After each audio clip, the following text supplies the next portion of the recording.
আমাদের সিদ্ধান্ত নিতে হবে, যেই দলে কোরআন নাই, যেই দলে শরিয়া মানে না, সেই দল আমরা মানতে চাই না।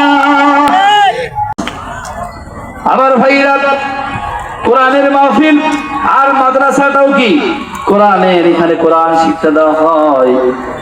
এখানে কি কোনো ইংরেজি শেখানো হয়? অঙ্ক?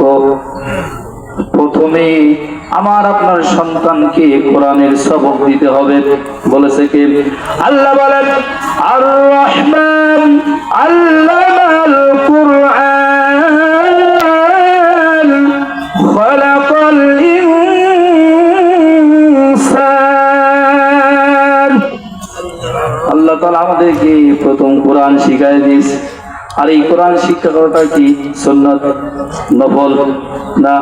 নবীজি বয়ান করেছে, তালাবুল ইলমি ফরিদাতুন আলা কুল্লি মুসলিমিনা ওয়াল মুসলিমাত। ইলমি দিন শিক্ষা করা, কোরআন শিক্ষা করা প্রত্যেকটা মুসলমানের উপর ফরজ। এই শিক্ষা যদি আমরা আমাদের সন্তানকে ছোট থেকে দিতে পারি, এখানে কি শিক্ষা হয়? আমার আপনার সন্তানকে কোরআনুল কারীম শিক্ষা দেওয়া হয়, কেমনে সে তার নৈতিক শিক্ষাগুলো কিনে দেওয়া হয়, কেমনে সে চলাফেরা করবে, কেমনে প্রস্রাব পায়খানা করবে, কেমনে খাওয়া দাওয়া করবে, কেমনে সে মানুষের সঙ্গে কথা বলবে।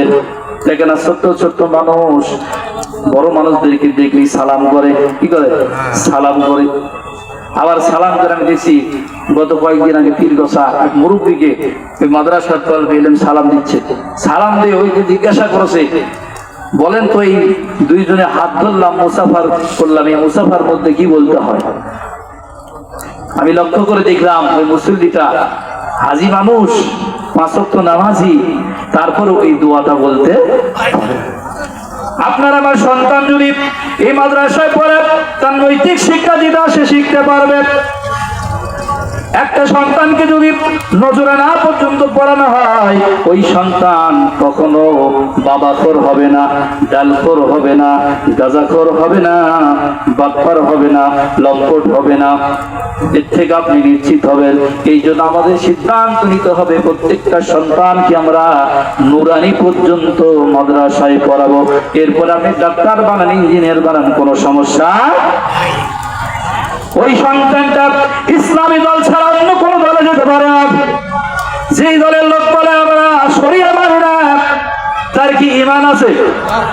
আবার এই দলে মানুষ দলে দলে যে স্লোগান দেয়, কেমনে আমার বুঝে আসে না, এর কি ঈমান আছে? ইনি আবার বলে আমি কি নামাজ পড়ি না, আমি কি হজ করি না, আমি কি যাকাত দিই না, আমি কি দান সদকা করি না। বোঝা গেল মুসলমান শরিয়া না।